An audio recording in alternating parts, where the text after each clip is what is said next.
Okay, and as well as I would like to inform you guys that we also going to have a recording. So while we are actually discussing all of this, it's going to be recorded on OBS Studio, then it will be uploaded in YouTube so that you will be able to have a copy if you wanted to study on my lesson and if you wanted to get back or go through the previous na lectures natin. So I'm going to be recording our discussion for this afternoon, no? With your consent, of course. Now, we have already done all of this naman na problem solving and such sang mga patterns. So we're not going to deal with this, but we're just going to review the definitions that we have. So we have reasoning. It uses critical thinking and problem solving. It provides context and indicate understanding. So basically, if we know how to solve it, we can reason out. We can defend our answer very well. Why is it important to define our answer? It's because that's how we test the reliability of our answer. Of course, result-based testing and assessment is important, but by understanding the mindset and the process and how you manage to go through the process of finding out and solving the problem, that's also important so that we will be able to understand the mindset as well as the methods behind that. No, the main reason behind it is because there is chances that you might be able to stumble upon the answer, coincidence. And the main issue with having a coincidental way of solving a problem is that it might not be replicated or repeatable. And that's not going to be as useful as us knowing how to actually solve the problem. No, there's a lot of things that we have managed to get through accident, but we also try to find a way to make those accidental discoveries into a reliable way or method on how to do it. For example, like penicillin, right? Penicillin is an accidental discovery.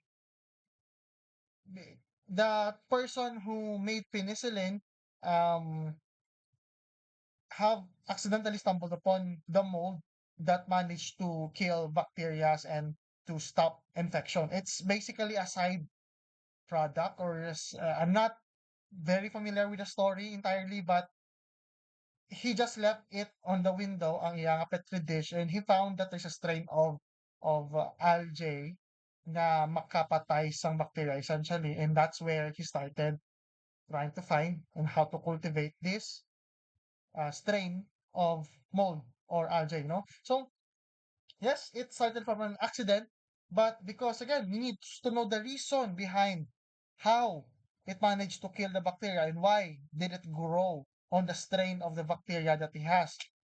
By doing so, he managed to find out using, again, reasoning and such, right? Because again, it's not gonna be enough that you know how to solve the problem, but you need to have the reason behind it. Another one is infection. The idea of infection and microorganism is actually a very late concept.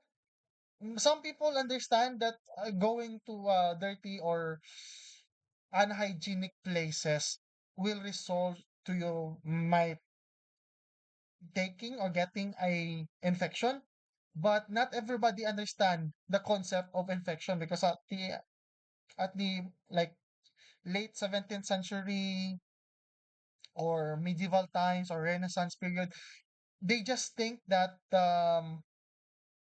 bad smells contribute to your infection, which is adjacent to the actual cause, right? Because usually we associate infection to, you know, higko nga lugar, right? Dirty places, places that have a lot of biological matter that is being process, no, any kind of process there, rotting, essentially decaying matter and stuff like that.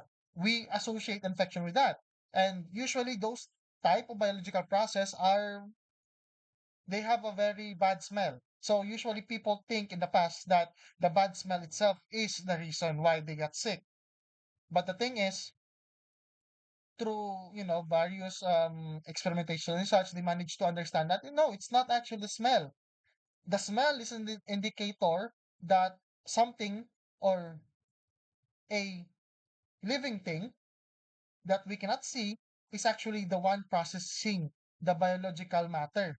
And it results to them infecting us with foreign organisms that cause us to be sick, no? So it's also, again, like they have a wrong idea, but through, again, trying to find out the reason behind that again and again until they manage to come up with the modern idea of infection and also revolutionize medicine as of it, as such, no? So that's the reason why reasoning is important, no? That's also true for inventions.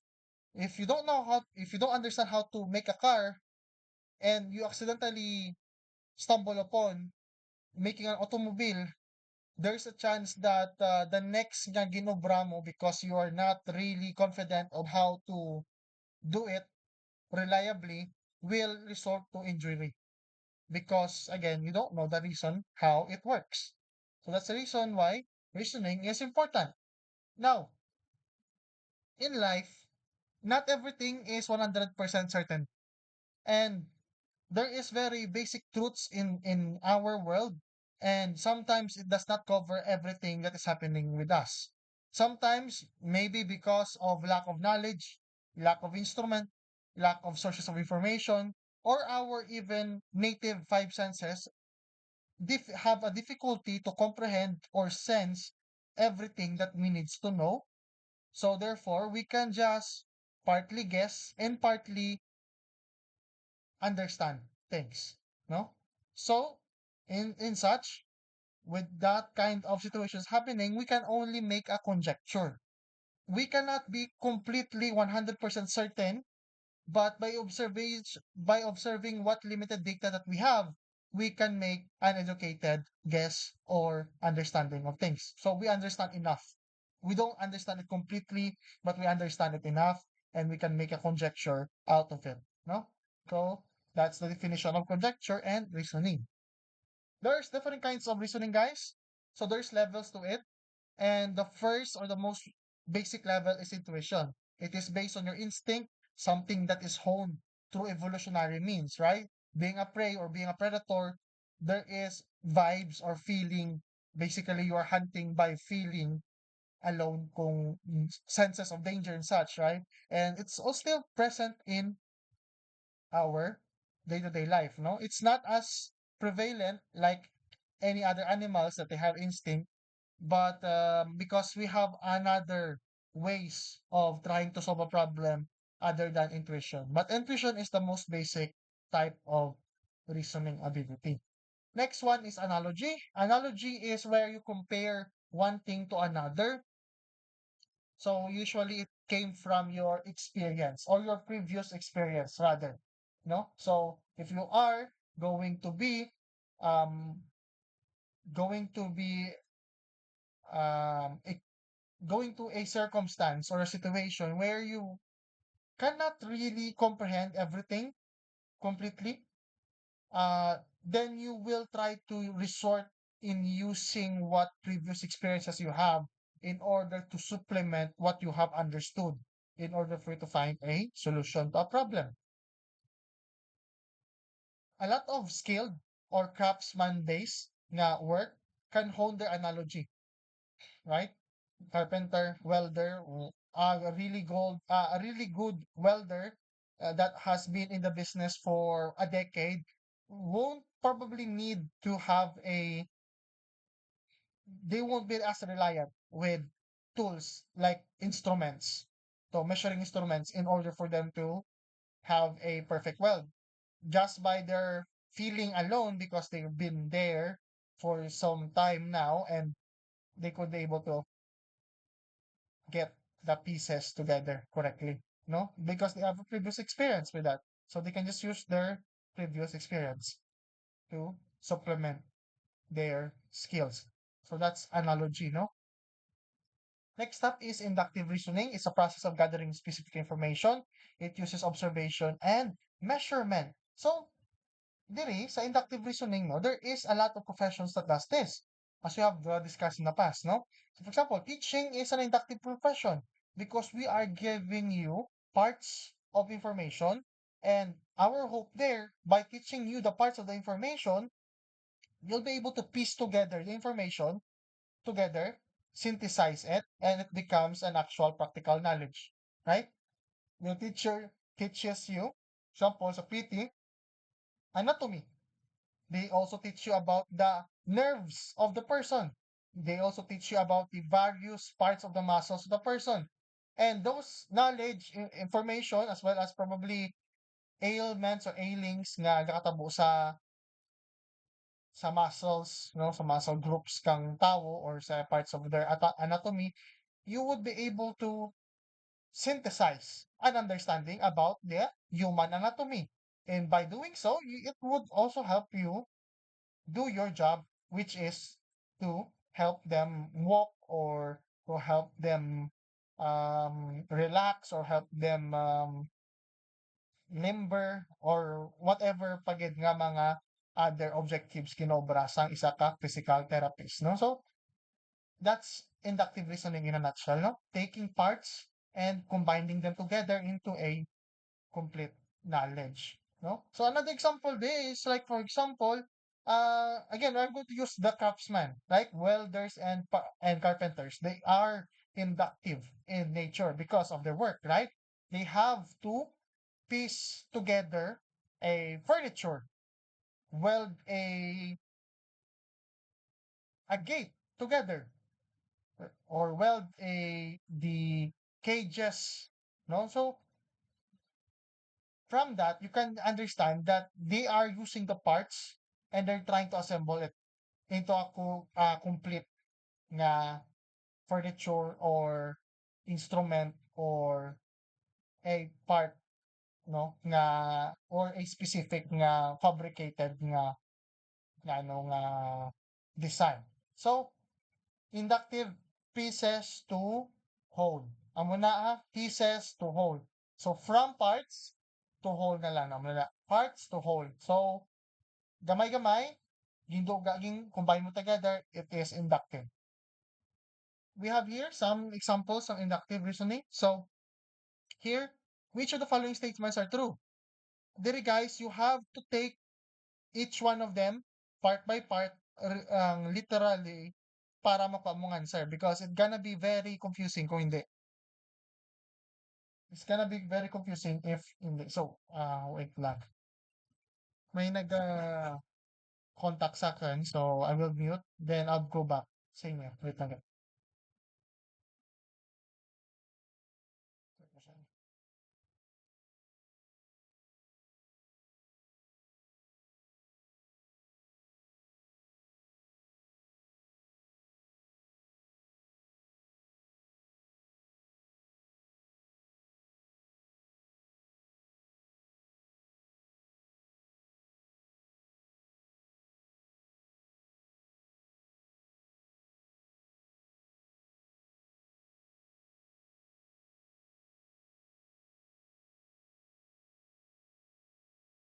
Okay. Abi ko sino ka text kamo malang gali, ka-chat kamo to nga of the night kamo gali share kamo sang phone.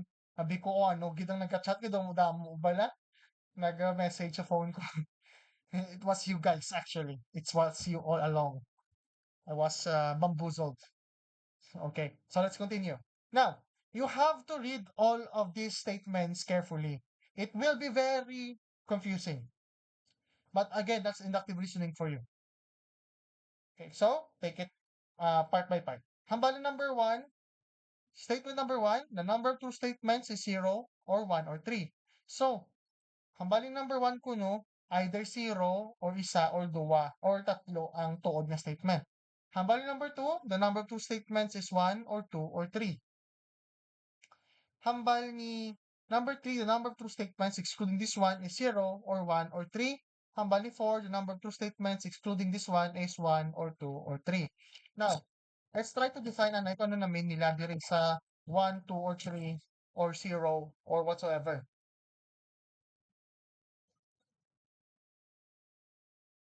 May apat kita ka statement, guys. Dapat kita ka statements here. And each statement has a description.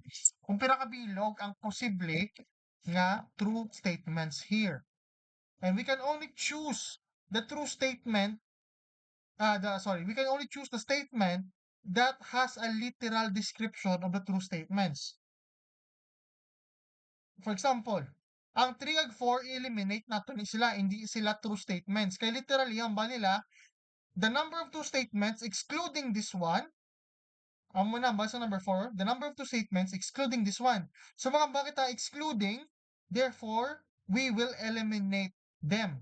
Because excluding this one, right? And because if we eliminate them, that means that we can no longer have we can no longer have 3 true statements. Kay, ging eliminate ito ng number 3 kag number 4. Kaya badal excluding eh. So we exclude these 2, 3 and 4. So duwa na lang. 1 and 2. The number of true statements is 0 or 1 or 3. The number of true statements is 1 or 2 or 3. Now, if you read the problem carefully, hambala, which of the following statements are true? Why siya naghambal? Na wala sang true statements. Pili ikaw kung sino ang true statements. Plus, another hint, waay number 0 nga true statements. Nag-start kita sa 1. Therefore, there is always going to be a true statement. So, number 1 is eliminated because dapat may ara agad true statement. Sambala 0 or 1 or 3. Hindi man pwede yung 3. Kaya eliminated naman 3 and 4. Dayon, hindi man pwede 0. Kaya why ito si number 0 nga statement. Plus, hambal sa question is dapat may ara agad. Pili ikaw kung di nang tuod. Therefore, the answer for this first problem is number 2. The number of true statements is 1 or 2 or 3. So, mo siya. Number 2. Medyo confusing. I know. And let's make it even more confusing. Next nga problem. There are 3 suspects in a robbery, one of which is the true culprit. Hambal ni A, I didn't do it. Hambal ni B, C did it. Hambal ni C, B is lying. You know that 2 suspects are lying, one is telling the truth. Who is guilty? Okay. Sino kunong guilty sa tatlo nga ni? A, B, or C? Okay. Mag-amo ni siyang problem. The best way of dealing with this type of problem is actually trying to illustrate it. So let's try to illustrate it.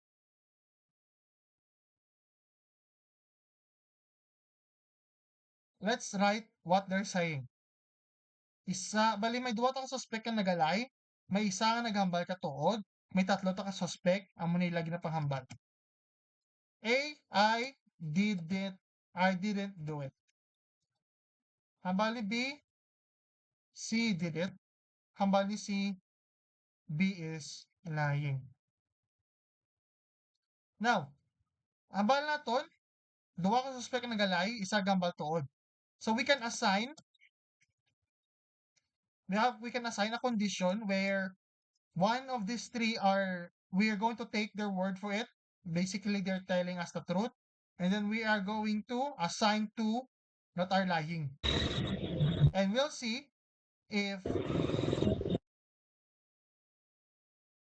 we're going to see if one of them are actually is the suspect, no? Or who's the guilty. Because only one of them are the true culprit. Okay. How do we assign this condition? So first is, assign natin si A, galay. Si B, hambalo tagahambal sa tuod.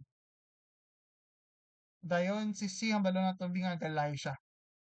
Amo na i-assign mo lang, hasta nga ang imo nga bilog nga conditions ma-fulfill mo. Isa lang ka bilog dapat ang suspect mo. Isa lang ang bilog dapat suspect mo. So ano na means ang lie nga ni? Ano ang basa namin ka truth nga ni? So magabalta nga galay siya, therefore we are going to reverse the statement. Balis ka doon naton. We flip it backwards. I did do it. So I did it. So basically, kung i-consider na itong galay si A, namin niya na i-interpret na to na siya nga, tanagin man ang nagubra. Hambal na itong B si B, naghambal sa tuod, so we will accept what is B saying nga C did it. And then hambal na naton nga si C gambal baliskad, no? B is not lying. So, hambal na to, no? Kung balik ni baliskad ito ng hambal nila, si C ko, no? Y ko no naga lie. Okay, hambal ni C, hambal ni B, si C ko no ang nagubra ka to. Pero hambal ni A, kay ginubra na to niya kondisyon nga galay man si A, he also did it. Now, is this acceptable? Yes or no? 1B. Is this acceptable? Will this be fulfilling all of the conditions of our problem here? We only have one true culprit. So, is this acceptable? Yes or no lang? Ano sa ginyo ka-chat ni 1B man? Naklase ta pro?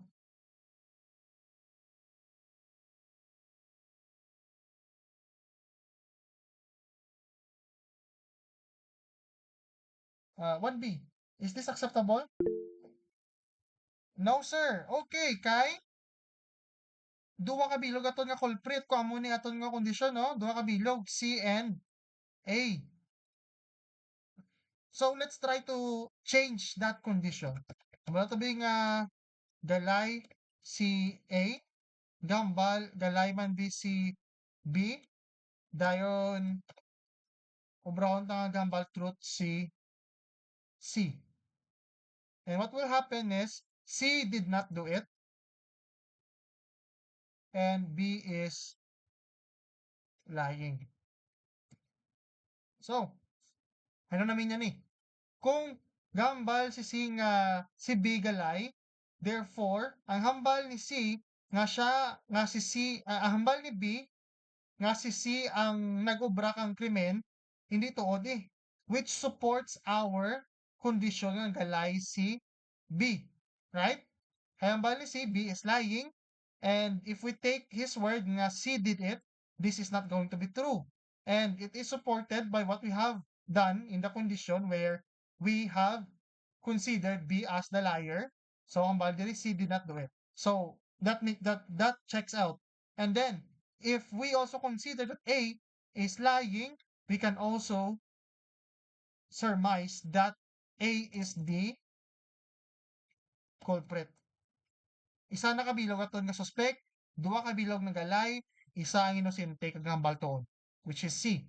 Duha ka bilog galay, A and B, and then A is the culprit. And with that, we have fulfilled the condition. We have fulfilled the condition. Okay. So, mumala na siya. Sige. Let's move back to our PowerPoint presentation. So, we have here deductive reasoning. So, it's a process of showing evidence or certain statements. It has a logical pattern that will reach a conclusion. Now, in deductive reasoning, guys, it is essentially the opposite of your inductive. If inductive is all about piecing together the puzzle, deductive reasoning is unwrapping that puzzle or breaking it apart in order for you to see through the center. There is some professions that are excelling on that. There is less professions that uses deductive reasoning than inductive reasoning because deductive is all about breaking things apart. So, for example, police officers are doing that. Doctors also does that too, no? Like for example, sa police, it's investigation of a crime, right? If you are an inspector, a detective, or a police officer, you're trying to investigate a crime. The crime is the entirety of the complete picture. May ara the victim, may ara nga murder weapon, may ara nga any kind of situation nga tabo dira. But you probably don't have the suspect in there. So, what you're going to do is break apart that crime scene.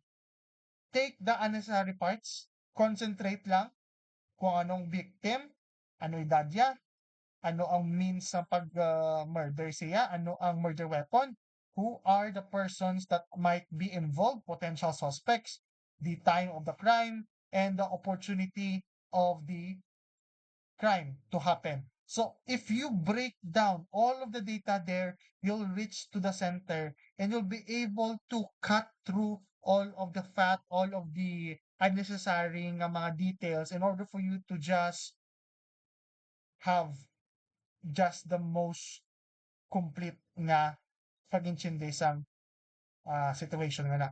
No? You can establish the motive, you can establish all the things there by breaking apart and just shaving off all the other unnecessary details. In other words, deductive reasoning is it uses Occam's razor. If you guys are familiar with that term, no?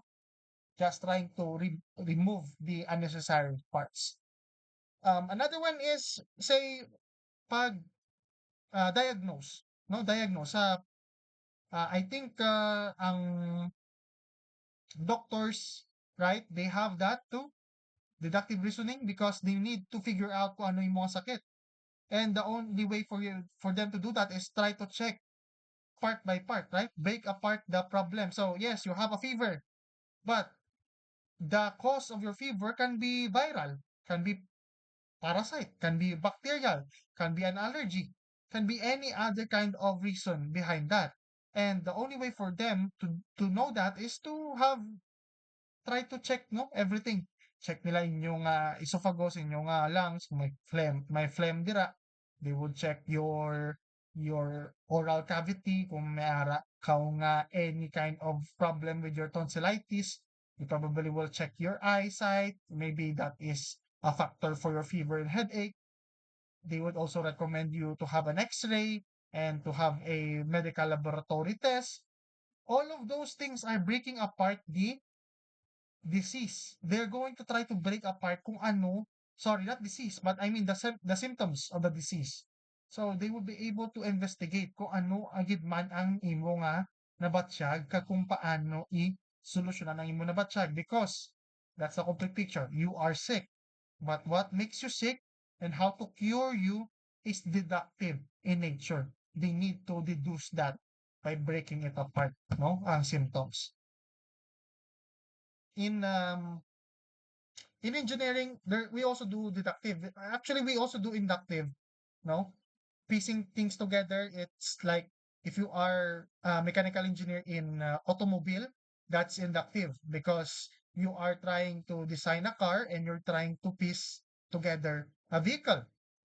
But if you are more on the investigative side, sa engineering, for example, you're checking for causes of fire or damages of the building or troubleshooting of a system.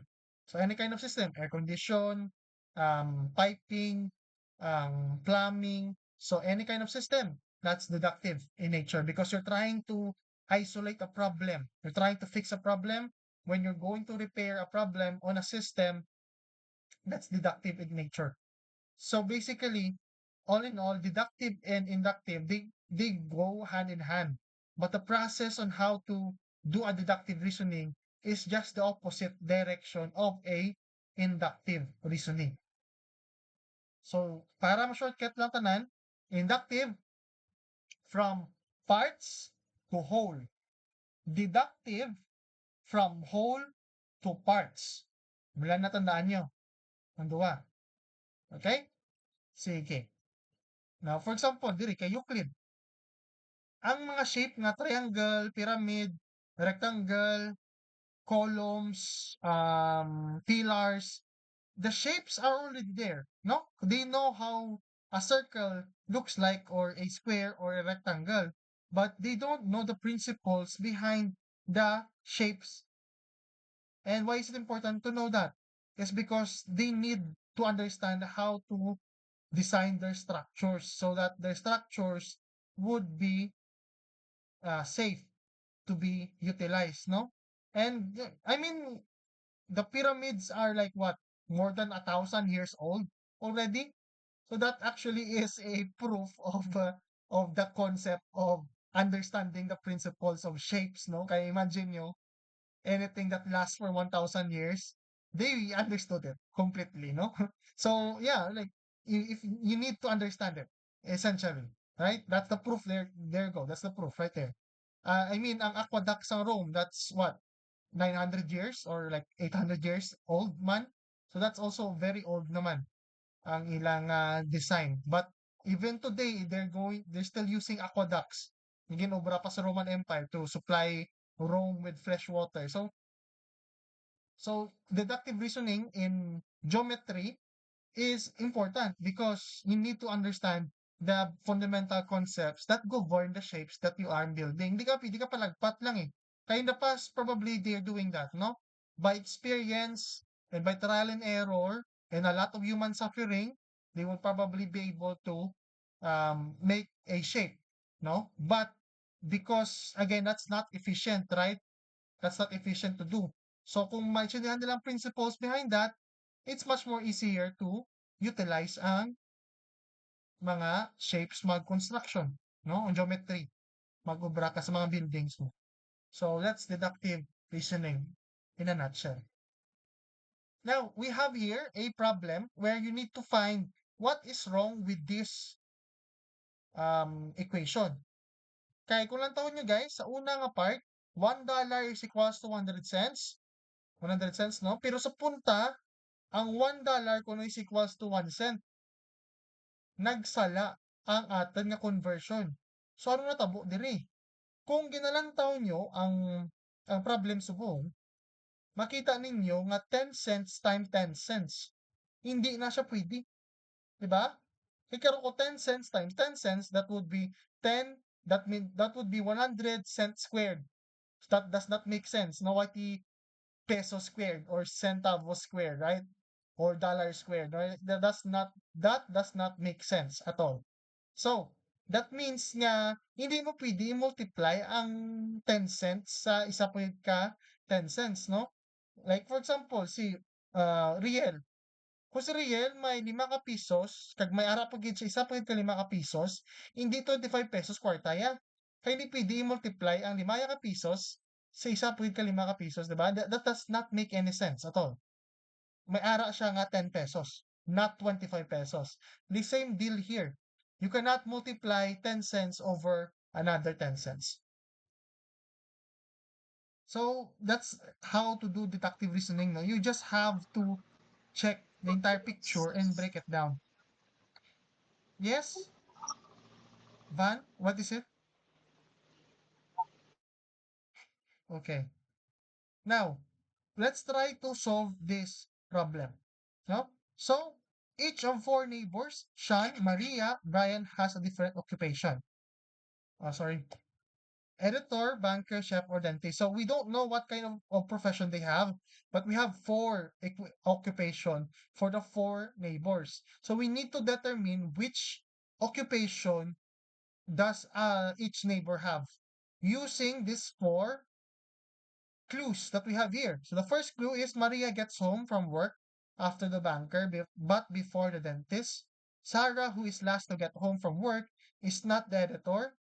Third, the dentist and Sarah leave for work at the same time. The banker lives next door to Brian. Okay, let's move back to our Canva in order for us to solve the problem. Ang hint or ang best way on how to solve an inductive or deductive problem is to illustrate, guys. You need to visualize it so that it would help you manage the information that you have because it's going to be confusing. No, it's going to be confusing if you're just going to use your mind. So here it is, the same problem, same situation. But as I have said, I also listen to my advice. I use a table so that I can visualize the hints or the clues in order to provide a direction on how to solve this problem. And just like deductive reasoning, we will be removing the information that we don't need. How so? Here, basahin na to. Maria gets home from work after the banker but before the dentist. So let's take note of that. Maria gets home after the banker, therefore banker comes first, then Maria, but Maria comes home before the dentist. Therefore, the dentist is the last one to go for this situation. That also meant that Maria is not the banker or the dentist. 'Di ba? Kay ito nga, kay ulihi sa banker pero una siya sa dentist. So hindi siya pwede maging pareho nga tao. Kahit paano sa nang pareho nga tao, kahit iba-iba sila oras ga puli, no? So Maria is not the banker. She's also not the dentist.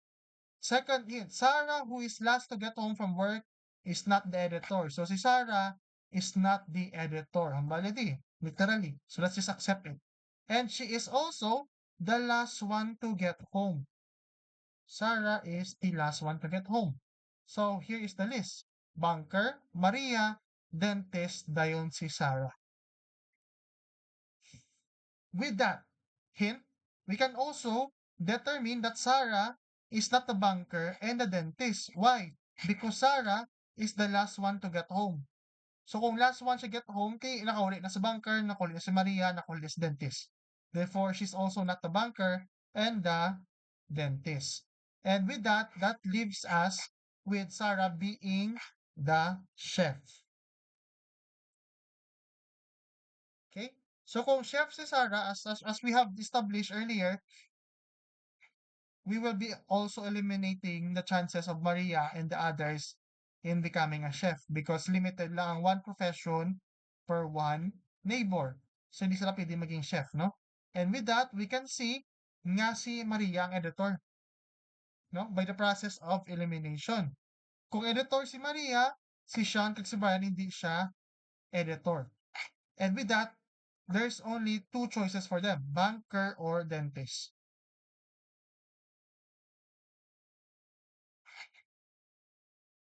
The dentist and Sarah leave for work at the same time. That's also meant that the Sarah is not the dentist.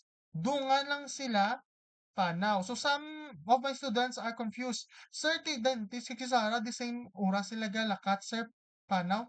The same sila nga person. I mean, guys, kami kasmate, mga kamuguro, gadungan, panaw sa imo. Diba? Kung isa, kuro kung aga, guro, dungan man ta panaw sa balay naton. We're not also the same person, right? So we can have people live for work at the same time, but that does not mean that they're the same people. The same time lang sila lakat, guys. Okay? So Dentist and Sarah are not the same person. And then Banker lives next door to Brian. Now, the banker lives next door to Brian, therefore, hindi banker si Brian, ha? Tupaday sila balay. Kung tupaday ka mabalay sa classmate mo, hindi ka mo the same persons. So, hindi siya banker. That means Brian is the dentist. If Brian is the dentist, Sean is not a dentist because he is the banker. Okay, so muna siya solve sa problem sa deductive reasoning. Try to illustrate it, try to use a table, try to list down. Literally, don't assume anything. Don't assume anything. Just list down the data. List down the data and using the data that you have, do not assume, do not make your own story. Just try to read the problem and use the information that you have there gathered so that you will not be making a mistake. Nakuha kung paano solve ng deductive reasoning, guys? Yes or no? Do you need another? Nakuha siya? Hello? Students? I-post ko na sa YouTube. Di yung balanon, gidyang way ka mo kasabat. Yes or no? Nakuha ni siya? PT? Oh my God. PT, kuha? Okay. Daw matipid ta sa, no? Sa balon, PT. Okay? Sige. Let's go back to our PowerPoint presentation. Now, ang last na part sa PowerPoint presentation naman natin is just it's all about this ano naman lang, definitions, no? So just try to read the definitions there and maybe we're going to get back there kung may ara at chance later, no? We're going to get back there. But this is basically if and then statements and converses. So, mga conditionals, no? Conditionals natin. So when we are making an assumption, we are making a conditional. So that because we are saying that we need to have a condition in order for us to have a conclusion. No? So we need to have a requirement. No? Sa atong hypothesis, para ta requirement nga kinahanglan i-fulfill para maka-reach kita sa conclusion nato. So hypothesis is a conditional that states that it relies on truths given as a fact. So that's the if part. So amo ning aton nga requirement, no? If. So if amo ning matabo, amo ning resulta ya. So if you study, then you will have good grades. The hypothesis there is in the if part. If you study, that's the condition. That's the requirement. And the conclusion is the conditional states that a statement needs to be proven or established as true. This is the then part. So if you study, then you will have good grades. That's the then. No, that's the then. That's the conclusion. So you have to fulfill the hypothesis first, the if conditional, in order for you to have the conclusion. Converse naman niya is if the parts are reversed. So balis ka doon mo lang. By conditional naman niya, it combines a conditional and converse with if and only if it provides a specific condition. So, for example, um, two right triangles are congruent to each other if and only if they have the same side. So that is a condition. That's a biconditional, no? That's a biconditional. Okay. So, again, it's to be continued because we'll be continuing it on the next nga presentation. So, stay put, no? Don't move because we're going to get back and have our part 2.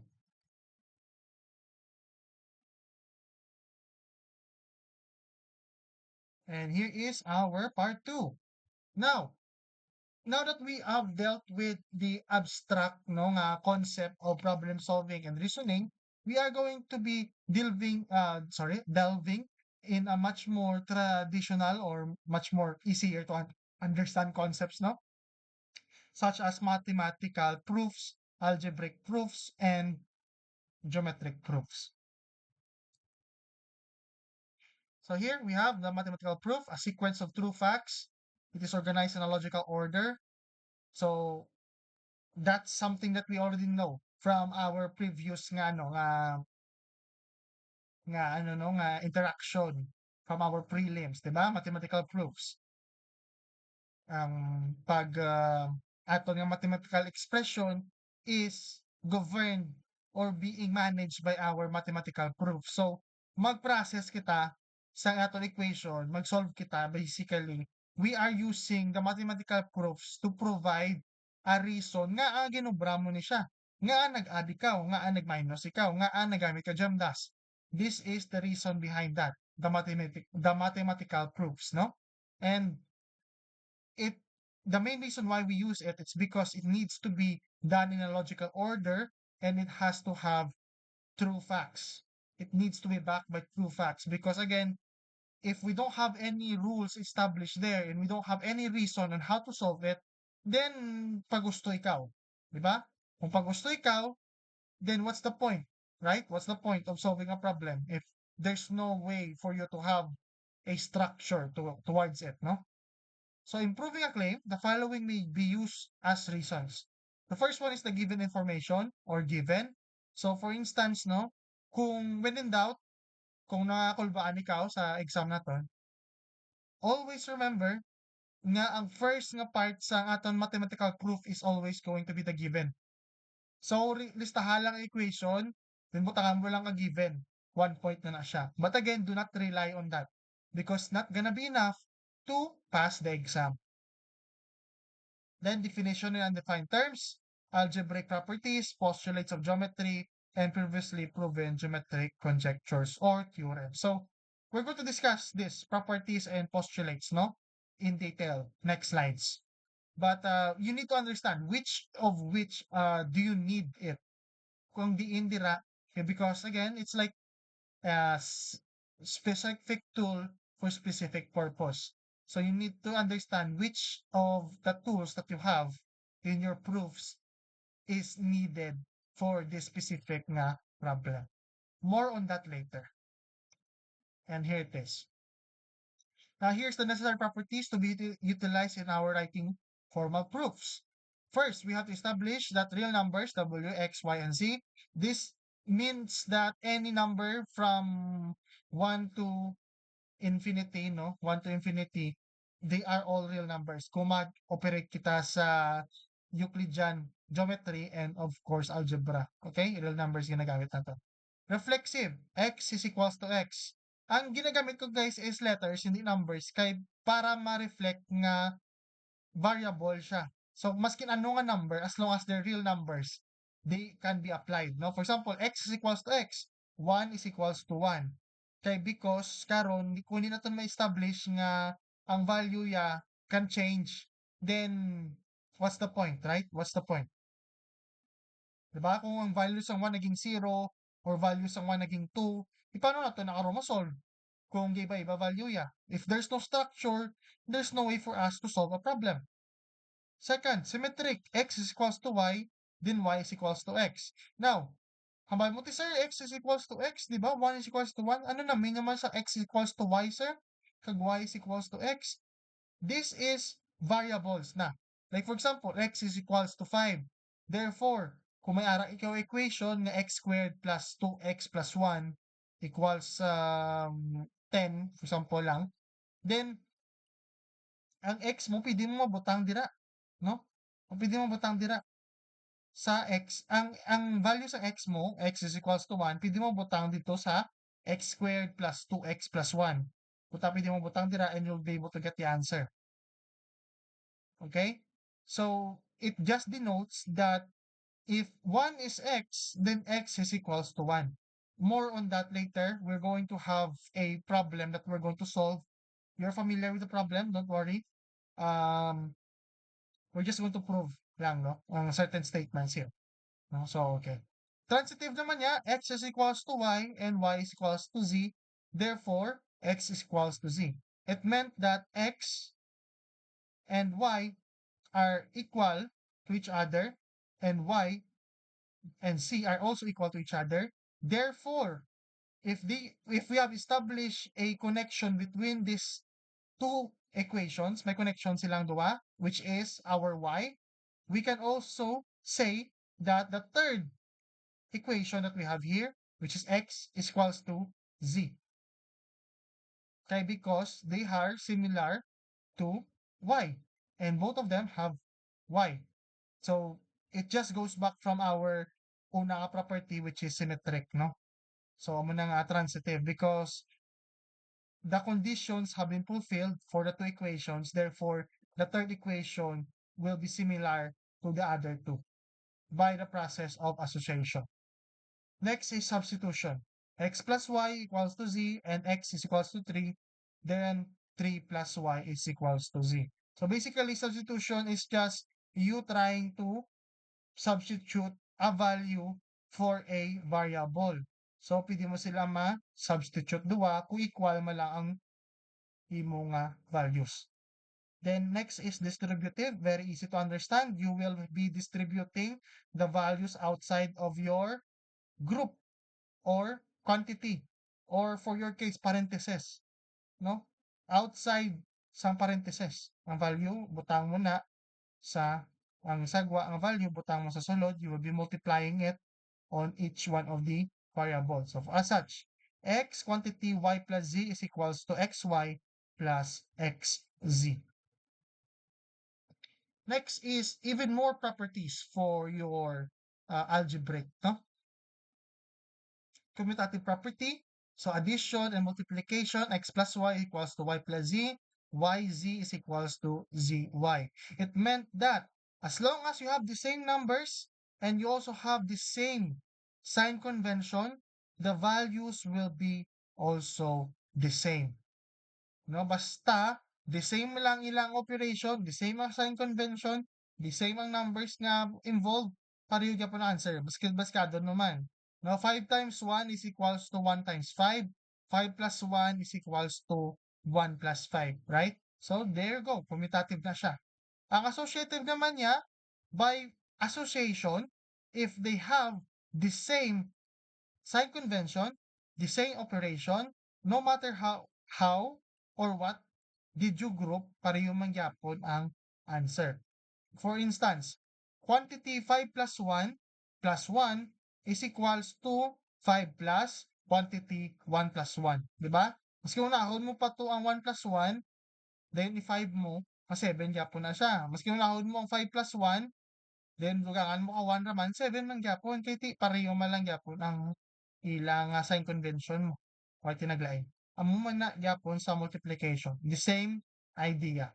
It's just that you're just multiplying. APE and MPE, addition properties of equality. This is when you add another value on one side, you need to reflect it on the other side. In other words, this is your transposition. Amo ni ang ga-transpose ka or gahulag ka sa value. So kung hulagan mong value from one side to another, kung positive siya, magiging negative siya sa piyak na side. Kung negative side, negative value siya in one side, pag move mo sa other side, it will become positive. But the point there is that you are essentially just balancing the values. You're just balancing the values from the two sides of your equation. No? So kung nag-add ka sang y in one side, then you have to add y naman sa piyak na side. No? The goal there is to cancel out the value from one side so that you can have the like terms together. And that's also true for your multiplication property of equality, where you are also multiplying a fraction of the value on the two sides in order for you to cancel it out and to move the value to the other side. But here, it's either you're multiplying a fraction of the value or you are dividing it by its own self. No? So if you divide it by on its own self, you're also going to do that on the other side in order for you to be transferring the values that you have. So that's all basic properties of your mathematical proofs, no? So let's try to solve that. So practice time, no? Practice time.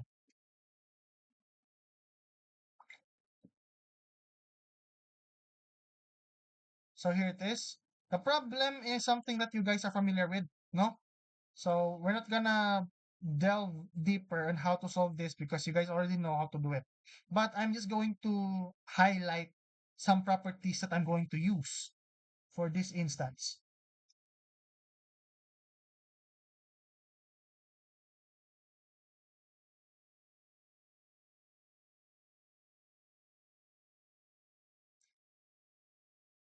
Okay, so here it is. So kung i-move na to ni siya, no? I-move na to ni siya, aton values here so that we can have we can fulfill the condition for our transitive, right? Transitive property where we will be equating the values, the equations here to this in order for us to have the same like signs in order for us to commence our operation, no? So by doing so, we have to use we have to move, no, ang aton nga some of our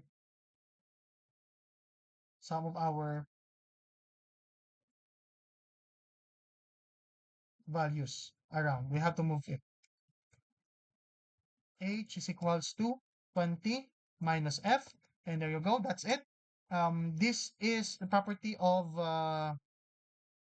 reflexive. Reflexive property.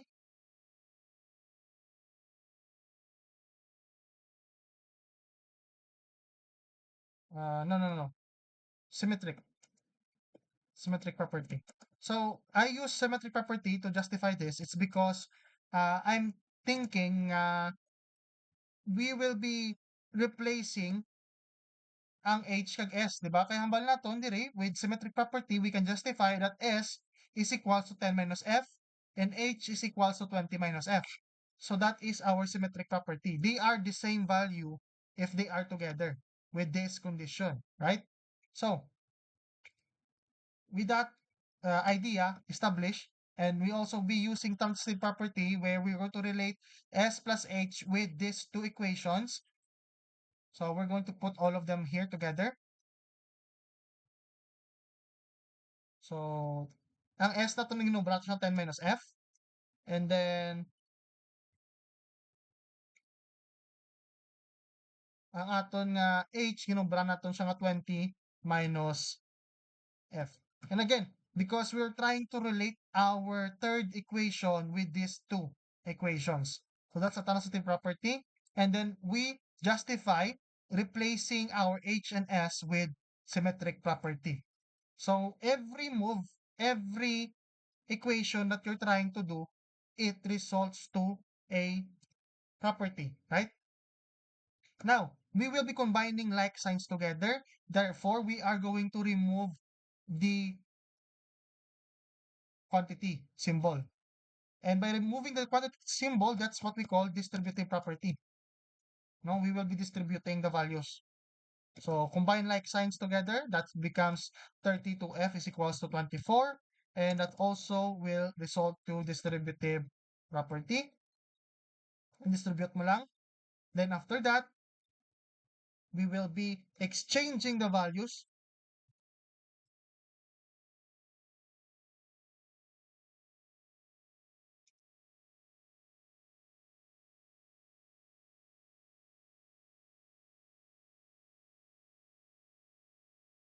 No, so amo na siya ang aton nga APE, right? APE nato na siya. So mga bakit ang APE, bali i-balance naton ang both sides. So if we're going to combine like terms together, so di ba 24, 30, output, ang 2F yun dapat halinan to sa piyak. So, maghalin kita or mag-transpose kita ka value, we are just adding or subtracting. Technically, we're all adding. We're just adding negative value here. But for your case, hamalata lang sige na subtract na to ng value in both sides para ma-remove ang 24. So kung may 24 kita diri nga positive, ma-add kita negative 24 or ma-minus kita 24 para madula ni ang 24 nga ni kag ma-move siya sa piyak nga side. So that's what you call transpose. No, but the proper name for that is addition property of equality. Okay, wait lang. Kalapado na to ng aton nga ano.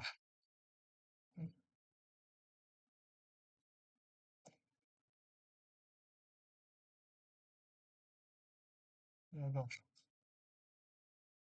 That's your addition property of equality. By doing so, i-highlight ko lang color ha. So, they're probably, let's say, blue. So, i-highlight ko colors ang values nga ging add ko in both sides para makita ninyo kung ano ginugang ko. Okay? So, that's your addition property. Ay, addition property of equality. Hindi na kita ng equality nga word. We have to look smaller ang aton nga naro. Okay, here you go.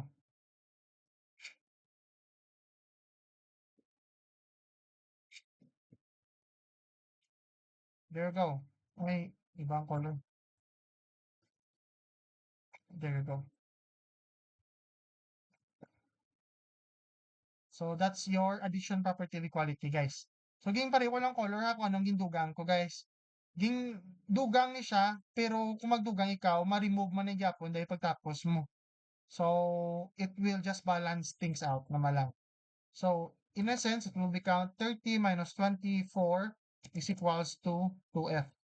Then after that, we will be using another property, 6 is equals to 2F. Therefore, in order for us to simplify our answer, we need to divide both sides with 1/2.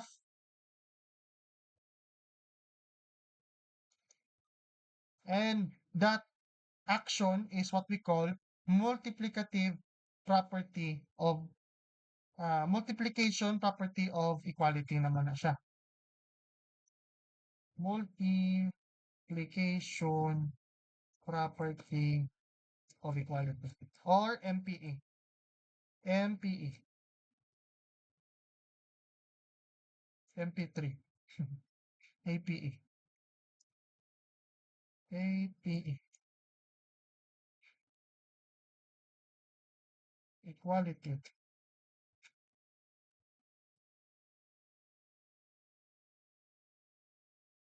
There you go.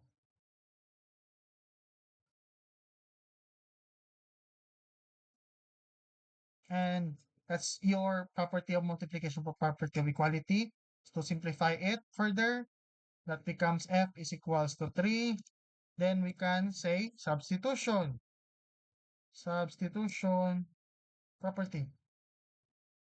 So we will substitute f to 3, no? So tanan nga values of f will become 3 in order for us to get the answer for the other ones, right? 7, and then force is equals to 20 minus 3, then it becomes 17. So that's it. That's all of the properties that we have utilized for this equation. That's the reason why I have reused this problem, because I think it is very complete sa tanan nga no nga types of properties that we have discussed, no? So all of them are in the work in this particular problem. Question sa mga properties kag sa lagi na pangobra. Any question? Clarification? Violent reaction? No reaction whatsoever? Okay. Let's move to our next nga lesson. And don't worry, no? 3:59. I'm just going to extend a little bit lang, no? A little bit lang towards 3:10, sorry, 4:10. 4:10. Kaysa 10 minutes lang. So all I ask you is 10 minutes more, then we're going to end our lesson, no? So here it is, ang problem. So find the value of x in 2 quantity x plus 1 is equals to 6x plus 4. So let's go back. Let's try to solve that problem. Find the value of x into x and 2 quantity x plus 1 is equals to 6x plus 4. Guys, amo na yung pag-cluster sa aton nga mga quizzes, no? And in our exam, kung magwa sa exam naton. Ang statement, amo na imo nga mga equation sa pag-solve mo. Ang proof is kung anong ginobra mo sa imo nga equation nga na. So for example, here, ma-start kita sa x plus 1 is equals to 6x plus 4. We need to defend nga ara gid man siya. So we will say it's given. Plus 1 na, plus 1 point na. And after that, we're just going to try to solve it, no? Normally lang. 2x plus 2 is equals to 6x plus 4, and that's equal to distributive property, right? Because we have distributed 2 on what's the value inside of it, no? Property. Then after that, we will be combining like signs together. Combining like signs will result to 2x plus 2 minus 2 minus 6x is equals to 6x plus 4 minus 2 minus 6x. Because we're going to combine like signs together, we're going to have to use APE. Right? We're going to use APE. By combining like signs together, we will result to negative 4x is equals to 4 minus 2, that's going to be 2. And then with this, we can also simplify further by multiplying in both sides 1 over 4. Negative 1 over 4 in both sides. And it would be MPE, multiplication property of equality. Kaya nag-multiply kita in both sides sang 4 para ma-cancel out ang 4, ang negative 4.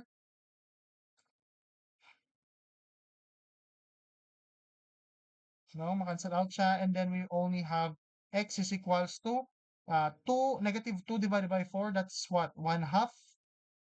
Negative 1/2. And with that, that would be our last nga problem nga answer sa aton nga proof and statement nga problem. Another example. Find x in 5 quantity 4x minus 2 plus 5 is equals to 2x minus 3. So let's try to do that. First, copy the problem so that you can have the powerful and important 1 point. Now, when in doubt, copy the problem. May 1 point na siya per me. Then after that, let's just do the same thing, no? 5 times 4, x, 5 times 4x, that's what? 20x minus 2. That's 5 times negative 2, that's 10.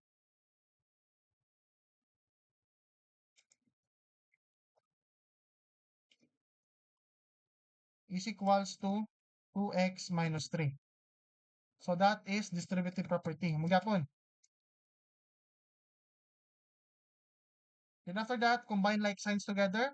20x minus 10. Diretson ko lang ha. 18x is equals to 7. Kuha.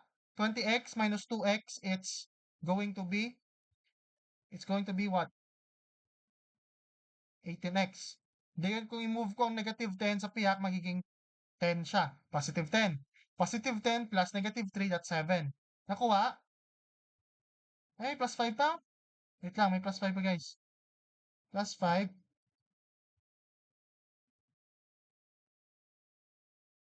2 ang answer diri.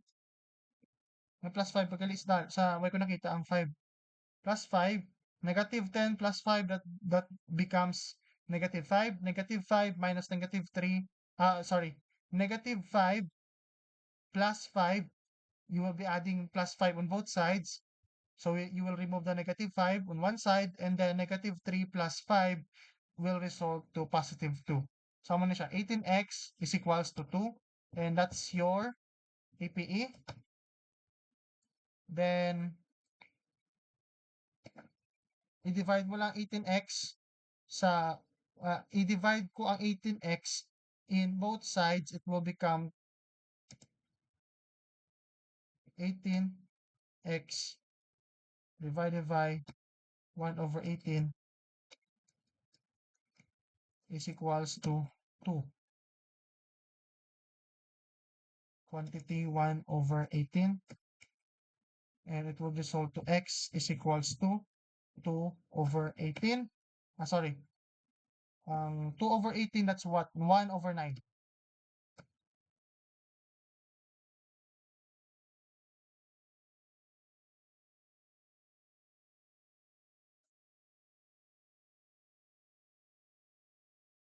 That's MPE.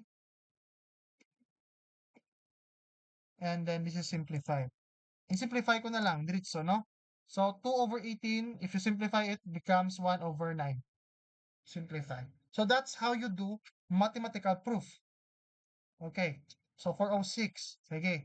Last bet, guys. Last bet. So, for our last naman nga, no, nga topic, properties in geometry naman, ang reflexive, symmetric, and transitive, they have the same concept. No? The same concept lang sa imong algebraic property. So, I'm not going to discuss it as much. Ang additional property of equality, basically, kung sa aton nga algebra, nag-add kita in both sides, amo man ni diri. So, kung nagpalaba ka sa isa ka side, then ginhambal nato, yung state nato, equal sila in both sides. Therefore, you have to add an extra length, no, on the other side. So, same concept man lang. Then, we have the definition of congruent segments, no? Kung diin, kung equal ang isa ka segment sa isa, ma-prove na to na siya kung mayara silang midpoint. Pero kinanglan naton definition of betweenness in order for us to see and understand nga updanay sila duwa kag may ara sila gina-share nga the same point. Kaya ra ikan yung definition of betweenness. AB plus BC is equals to AC. Ang AC amo ni ang dako nga linya. Kag combine together ang duha ka congruent segments, that's AB and BC. Anong ilang midpoint, guys? AB plus BC is equals to AC. Ano ilang midpoint? AB plus BC is equals to AC. Ano ang point nga pareho sila duwa.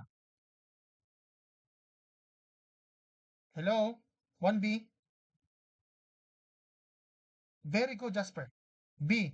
Kahit amo na ang punto, ang point nga may pareho sila, no? May similarity sila. So makabalat ng congruent sila duwa. And with that, we can say that there is a point between them. And if AB and BC, or here in this case, AM is equals to MB, if they're equal to each other, they are a midpoint. But you have to describe first other definitions para ma-prove mo na siya. Okay, with that, let's try to let's try an example of that problem. So here it is, prove the following. I-prove naton, guys, nga si may ara kita nga duha ka linya dire, no? XZ nga linya kag AB nga linya. Let's try to prove that XY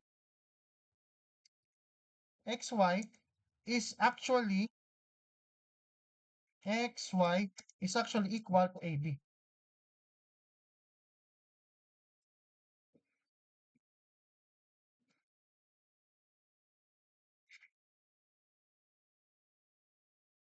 Prove that XY is equals to AB. And how do we do that? Let's have a table.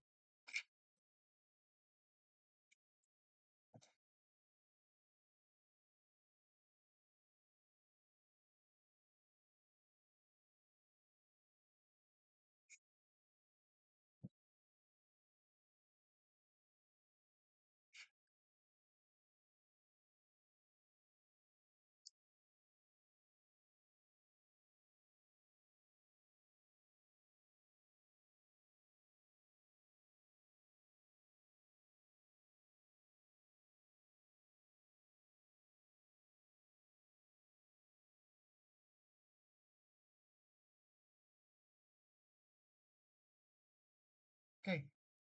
So let's try to prove that XY is equals to AB. But first, again, hindi madula, state mo anay ang imo given. Diba? State mo na imo given para hindi kang bulihan. YZ is equals to AB. That's your given.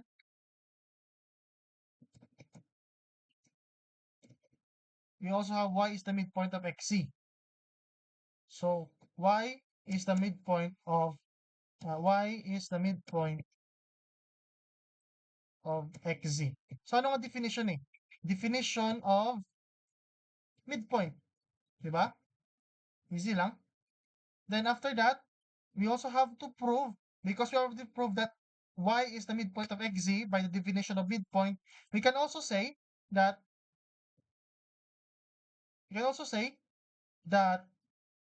XZ plus XY plus X plus YZ is equals to XZ. That's the definition of betweenness. Kung between sila sang duwa, kag may midpoint sila nga shared, we can also conclude that by process of association, XY is equals to YZ and YZ is equals to AB. Therefore, XY is equals to AB. Na-prove naton nga si XY is equal to AB by the property of transitive. Okay, let's review. First is may arata given, YZ is equals to AB.